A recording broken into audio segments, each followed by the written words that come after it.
Cutlet খেতে আমরা সবাই ভালোবাসি, ছোটোর থেকে বড় প্রত্যেকের পছন্দ। তাই ঝটপট আজকে আমি তৈরি করে নিয়েছি সয়াবিনের কাটলেট। চলো বন্ধুরা, সবাই কেমন আছো? নিশ্চয়ই খুব ভালো। ঝটপট তৈরি করে নেওয়া যাক সয়াবিনের কাটলেট। তার জন্য আমি 1 কাপ মতো সয়াবিন নিয়ে নিয়েছি এবং সেটাকে আমি ভালো করে সেদ্ধ করে ঠান্ডা করে গ্রাইন্ড করে নেব। এবং এতে আমি দেব কাজু, কিশমিশ, আদা, লঙ্কা একদম ভালো করে মিহি করে কুচিয়ে, নাহলে এরা তৈরি করার সময় বাইরে বেরিয়ে আসতে পারে।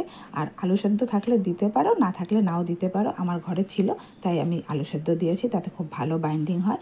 আর দেবো কিছু গুঁড়ো মশলা, নুন, হলুদ, নুনটা স্বাদ মতো অবশ্যই, হলুদ গুঁড়ো।